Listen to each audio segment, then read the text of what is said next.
33 years ago, Mick gave a eulogy for my dad, the horse Keane. Here's a tribute to you, Mick, using some of the lyrics from a few of the many songs you and I played together over the years. This is for you, Vincent. 'Twas only an Irishman's dream. I am a young fella that's easy and bold. In Castle Troy to Limerick I'm very well known. On paper and parchment they taught me to write. In Euclid and grammar they opened my eyes. And in multiplication and truth I was bright. Agus fagami shewed Moratache. To quarrel for riches I ne'er was inclined, for the greatest of misers must leave them behind. With a cock in my hat and my pipes in full tune, I'm welcome at once and brought up to a room where Bacchus is sporting with Venus. So come with me and I'll treat you decent. I'll sit you down and I will fill your can. And along the streets, all the friends I meet say, there goes Moloney, he's a solid man. Give me justice, treat me fair, and I'll not be discontented. And I'll not be laughed at anywhere, but highly represented. 'Tis very true, I like a glass of porter or of whiskey, historically. And I'm partial to a pretty lass, she'd make me feel quite frisky, perpetually. I'm very quiet when left alone, but I'll defend what is me own, and woe be to the foes of home, who would dare run down old Ireland. I am a ramblin' Irishman, I've traveled this country o'er. When I landed in Philadelphia, the girls all jumped for joy, says one unto the other now, there goes an Irish boy. With a banjo on me shoulder and a mandolin in me hand, I set out through the USA, like a rambling Irishman. My feet are here on Broadway, this blessed harvest morn, but oh, the ache that's in my heart for the spot where I was born. Life's a weary puzzle, past finding out by man. I'll take each day for what it's worth and do the best I can. Each human heart must bear its grief, though bitter be the load. So God be with you, Ireland, and the old bog road.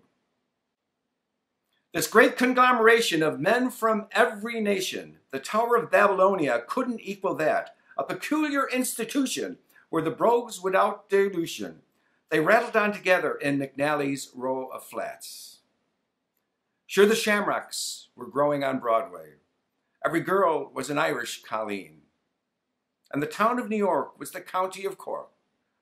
All the buildings were painted green. Sure, the Hudson looked just like the Shannon. Oh, how good and how real it did seem. I could hear mother singing the sweet Shannon bells ringing. 'Twas only an Irishman's dream. He is well known by all in the city. By his short name we all call him Mick. And there's no one in the town more respected than Moloney, the Rollin' Mill man.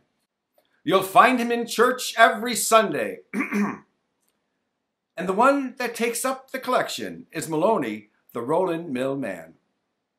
I'm going to put my name above the door. I suppose I should have done it long before. It must be done, however. It's better late than never. I'm going to put my name above the door. And when everything's complete, there is no one can compete with Moloney and his name above the door. You may think, be me way of discoursing, that I once kissed the great Blarney Stone. Really? I have not, but I'll tell you a story. I often kissed Mother Malone. Myself I walk in with a swagger, as if the whole place were me own. I sit myself down with good evening. How are you, oh Mother Malone? Oh, yippee-ki-yi-o, me bucko, begorra and yippee-ki-yo. To Shillelagh O'Sullivan, he'd give any man a go. He was so strong, he could put his right hand in his own left pocket and hold himself out at arm's length. Sure, no man could do that. Oh, it's Moloney I'm talking about. Oh, well, he could. Oh, who will plow the fields now? And who will sell the corn? And who will watch the sheep now and keep them neatly shorn? At wakes or hurling matches your likes will never seen. Up the Shannon Siders! till you come home again to us, a storying o' Macree.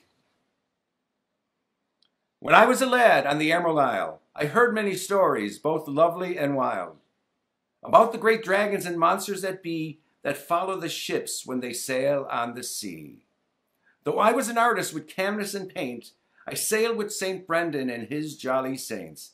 We told the good people goodbye for a while. We sailed for St. Brendan's fair isle, fair isle. We sailed every ocean, we sailed every sea, we sailed every spot that a professor could be.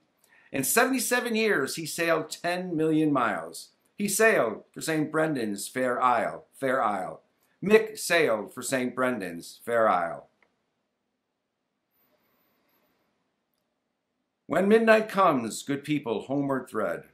Seek now your blanket and your feather bed. Home is the rover, your journey's over. Yield up the nighttime to old John of Dreams. Both man and master in the night are one. All things are equal when the day is done. The prince and the plowman, the slave and the freeman, all find their comfort in old John of Dreams. Now as you sleep, the dreams come winging clear.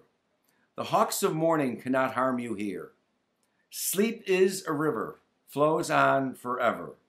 And for your boatmen choose old John of Dreams.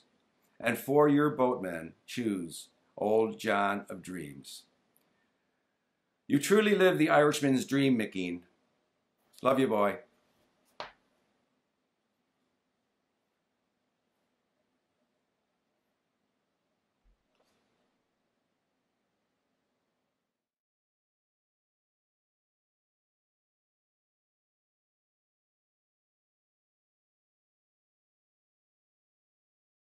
Hello, my name is Tommy Sands and I am on tour at the moment in one of the most northerly of the Irish counties, County Scotland.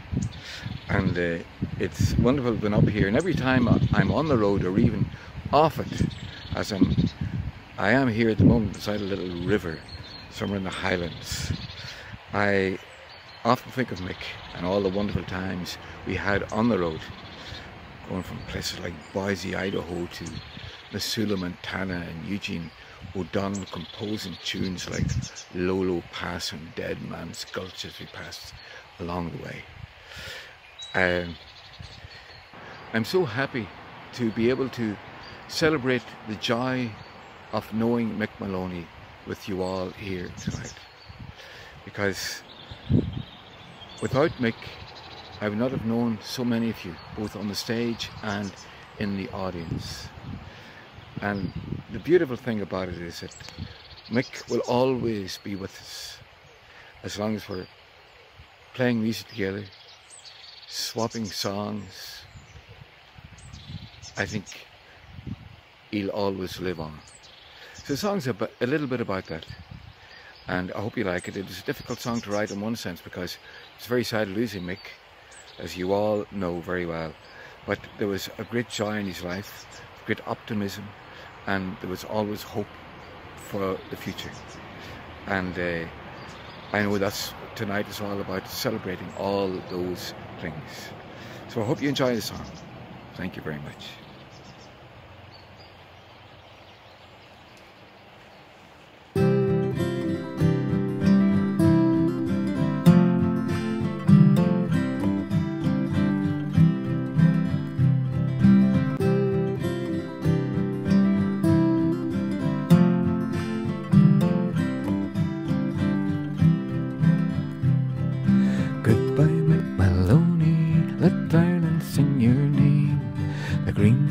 Of America no more will be the same.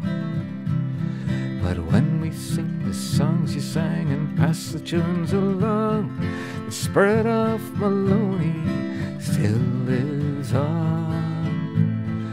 The spirit of Moloney still lives on.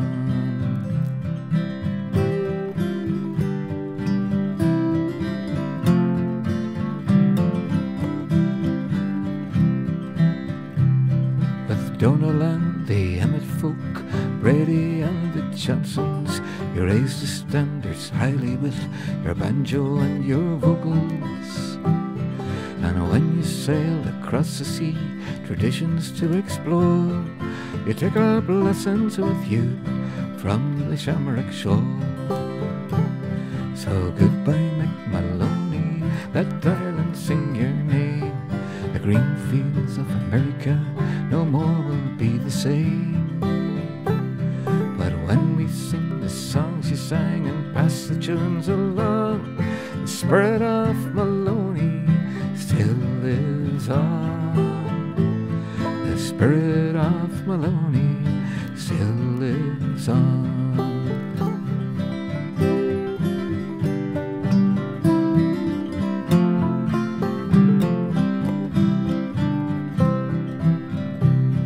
And when you touched America, the music did resound, forgotten flutes and fiddlers hidden from renown.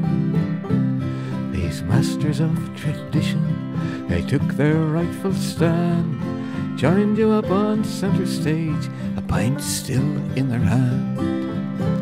So goodbye, Mick Moloney, let Ireland sing your name. The green fields of America no more will be the same. But when we sing the songs you sang and pass the tunes along, the spirit of Moloney still lives on. The spirit of Moloney still lives on.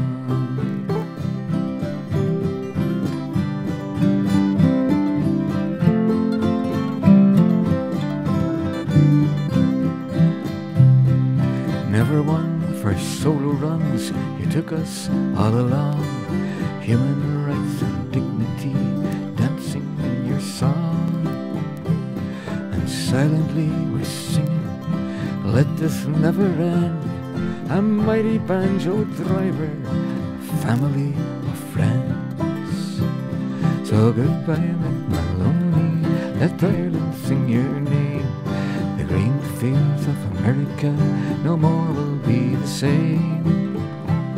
But when we sing the songs you sang and pass the tunes along, the spirit of Moloney still lives on.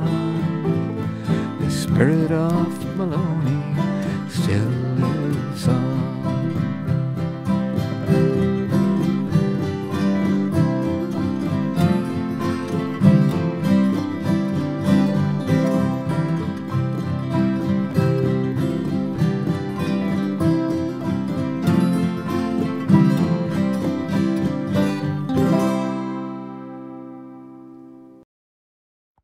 Hi everyone, how you going? This is Karan Casey from Cork, and I'm really sorry I can't be with you in New York over the next week celebrating the gallant Mick Moloney. I miss Mick terribly. I miss his texts and mad phone calls and wild energetic presence, his tales of his journeys to Cuba, to the Mexican embassy, organising the Ukrainian choir in the cathedral, to Bangkok, to his tours around Ireland, to his teaching, to his just wild breath of spirit across so many different areas in our worlds. And I think we'll really miss how he brought us all together. And I know he's a huge loss to everyone. So I was going to sing Bog Brain. Bog Brain, Bog Brain, Bog Brain and Channanan, Bog Brain Splosh Fain, Bog Brain and Channanan. Queer chala, queer chala, queer chala and Channanan, queer chala sania chasa, spark diakonan Channanan. Of kirka dan Channanan. Of kirkas blorin in masakort, nan channanam. Quira khala, quira khalam, quira khalan channanam. Quira khala saniya khasa, spark diak nan channanam. Fioluer, fioluer, fioluer dan channanam. Fioluer sprain soup, sahurt nan channanam. Quira khala, quira khalam, quira khalan channanam. Quira khala saniya khasa, spark diak nan channanam.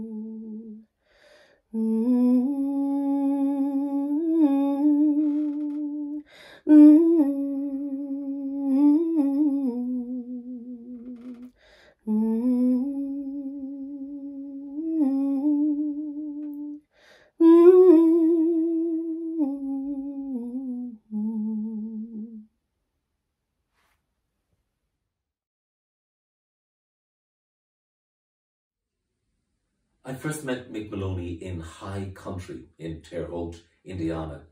That was October 2010, and our great mutual friend Henry Glassy introduced us at a conference on Irish folklore and tradition.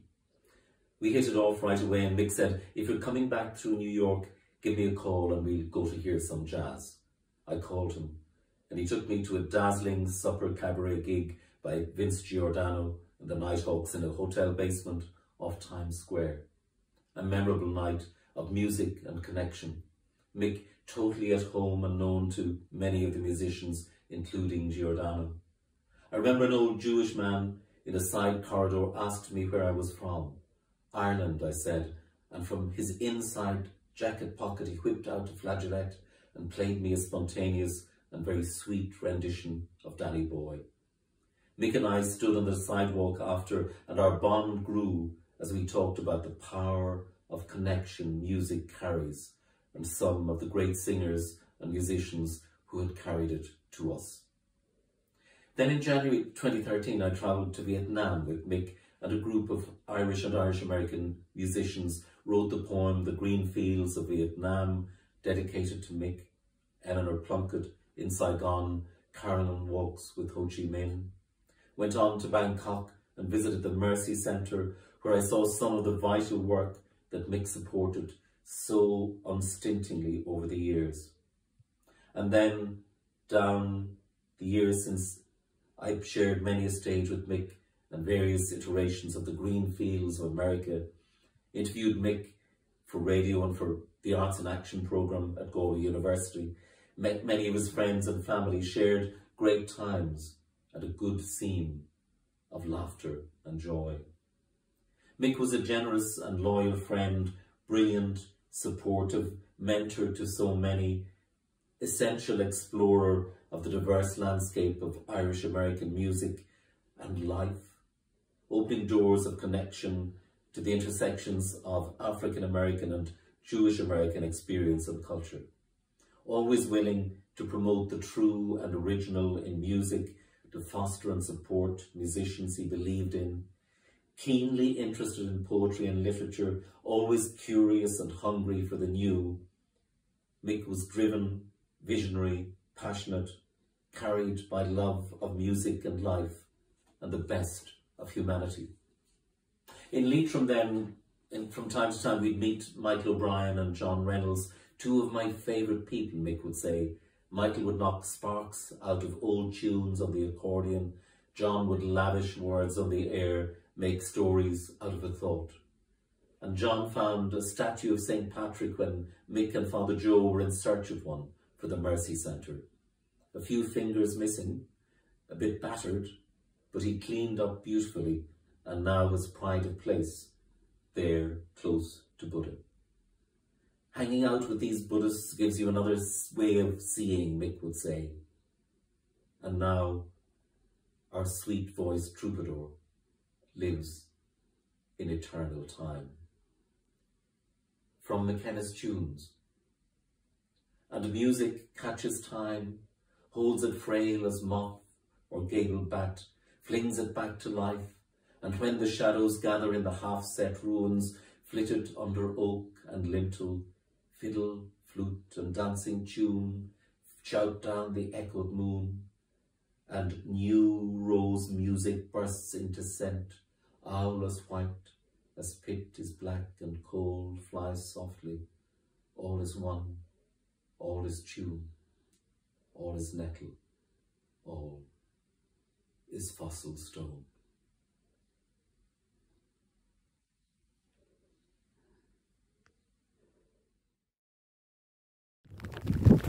Greetings from the County Tyrone. I'm standing in the 4,000-year-old Beckmore Stone Circles, a place visited many times by our good friend Mick. Mick was very good to me. He had that unique ability to make you believe that you can be better than you are. He encouraged, he helped, he was kind. I write a Christmas card every year, and last year's was for Mick. It's called simply Gifts Shared.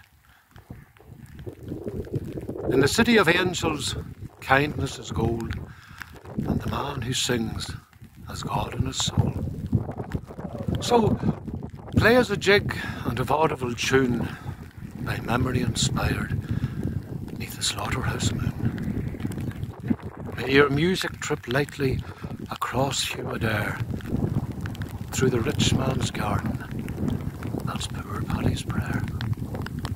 And such gifts you have shared, you helped us to see what we were, what we are, and what we can be. That was for our good friend, the much loved, the much missed Mick Moloney.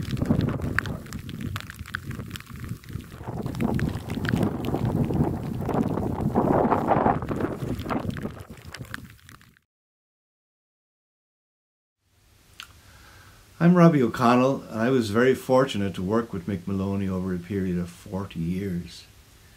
He was a most remarkable man in that he seemed to fit so many lifetimes into the space of one.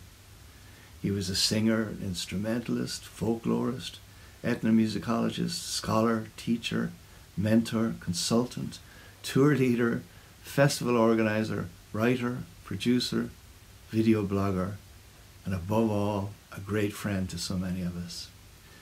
Mick had a massive influence on the growth and acceptance of traditional music in America.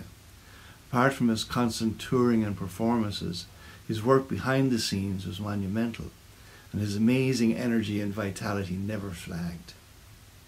He was a key consultant to arts organizations such as the Smithsonian Institution and the National Council for the Traditional Arts.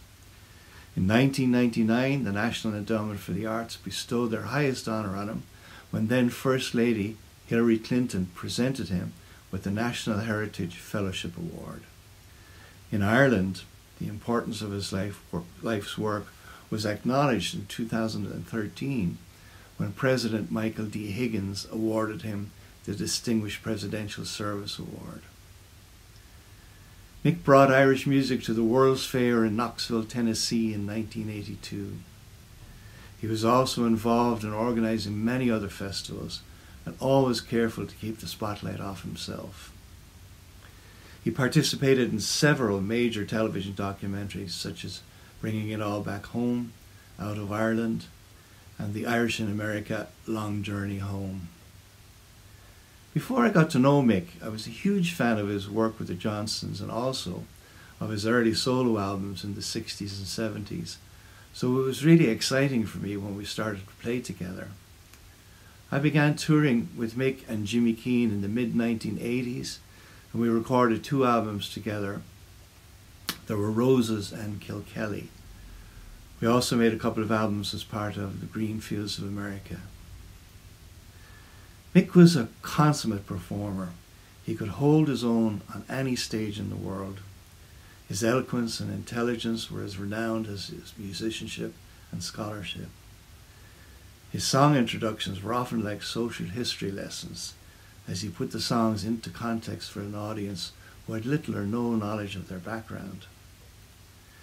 His growing fascination with the social history of Irish immigrants in America culminated in the publication in 2002 of his book Far from the Shamrock Shore, The Story of Irish American History Through Song, as well as the acclaimed CDs McNally's Row of Flats and If It Wasn't for the Irish and the Jews. In addition to the US, Mick toured in Europe, South America, Africa and Asia, bringing Irish music to countless people who might never have heard it otherwise. The Greenfields of America, the ensemble Mick founded in 1977, was like a graduate class for countless musicians, singers and dancers alike. He brought older musicians into the limelight and gave younger ones a chance to shine. The list of Greenfields alumni reads like a who's who of the American traditional music scene. In 1980, he produced a film documentary of influential fiddle teacher Martin Mulvihill, who taught many of today's best musicians in the New York area. He produced numerous albums for record companies such as Shanachie, Green Linnet, Topic and Rounder, many of them featuring young emerging talents like Joni Madden, Eileen Ivers and Seamus Egan. In Baltimore, he produced records of the Irish Tradition, a group containing the now legendary musicians Billy McComiskey and Brendan Mulvihill, along with singer Andy O'Brien. In Chicago, he championed the extraordinary work of fiddler Liz Carroll and accordionist Jimmy Keane, as well as recording and producing an album of renowned piper Joe Shannon and fiddler Johnny McGreevy. In New York, he highlighted the growing number of young women playing traditional music and produced such classic albums as Fathers and Daughters and Cherish the Ladies. All in all, he produced or performed on over 70 albums, a most impressive accomplishment. In the early 1980s, Mick became the music director of the Irish Week at the Augusta Heritage Arts Festival in Elkins, West Virginia. For a week every July, it became a mecca for Irish musicians, singers and dancers from all over the place. Most of the similar summer schools in operation today were modelled on those early classes in Elkins. In 1985, I joined Mick on a six-nation tour of South America, bringing Irish and Appalachian music to places where it had never been heard before.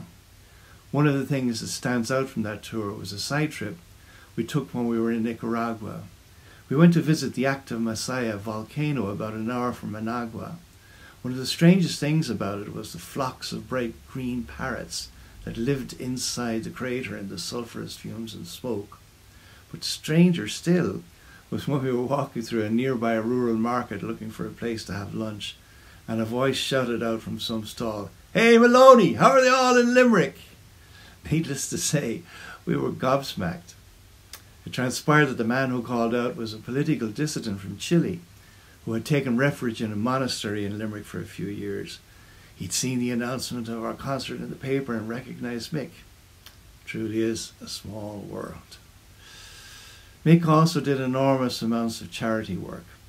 His annual concerts in Camden, New Jersey, and his work for the Mercy Centre in Bangkok are only part of that story. Over the years, he organised numerous benefit concerts for various charities and always delivered spectacular shows. When he lived in Germantown, Pennsylvania, his old Victorian house on Harvey Street was like a hotel for travelling musicians, and he and his wife Phil were the most hospitable people you could ever meet. Just about every musician I know stayed there at one time or another. At times it felt like my second home, as it was there that we usually rehearsed for tours and recordings, and I have many fond memories of the mighty sessions that took place in that house in those years. During the COVID pandemic, Mick stayed busy. In conjunction with Roy Esmond, he produced several online projects. Infinite Hope was a concert in support of Black Lives Matter and featured performances by musicians from all over the world. In his video blog, By Memory Inspired, he explored the background and social history of dozens of songs. And these videos are still available on YouTube. I always enjoyed singing with Mick, as we were both comfortable singing lead or harmony with each other, which gave a varied texture to our collaboration. We often hear the expression, "We will never see his likes again." But in Mick's case, it couldn't be more true. His loss leaves a vacuum that can never be filled.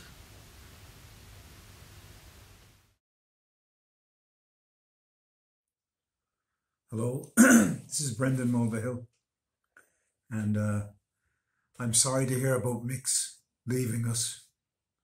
We had some great times when we were traveling across America and Canada and Mexico on the green fields, and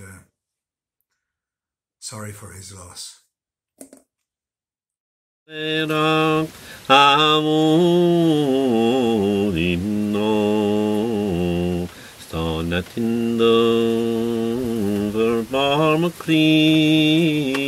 agus bai sé go jo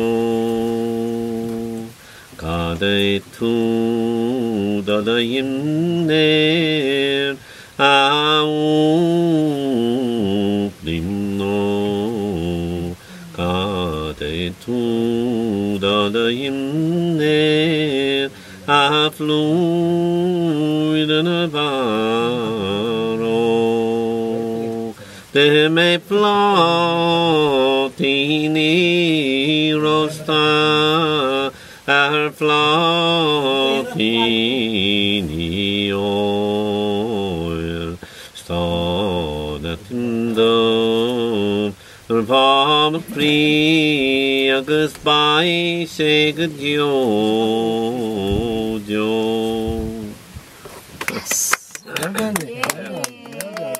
Bravo. That's one of the oldest ballads in Europe. It's 1,000 years old. A leather medal he won in the crimey war, and the captain's wife was passenger cook on the good ship Calabar. Well, the captain came to me one day, "Look here, young man," says he, "would you like to be a sailor and sail the raging sea? Would you like to be a sailor and foreign lands to roam, for we're under orders for Limerick town with a half a ton of coal?" Well, the following morning we set sail, and the weather it was. The captain cried, "For you see we're sorely pressed," and the engineer from the bank replied, "Sure, the horse is doing his best." Well, we all fell into the water and we all let out a roar. There was an old farmer standing there on the edge of the bank, threw me in the end of his galluses, and he pulled me to the shore. No more I'll be a sailor nor sail the rain.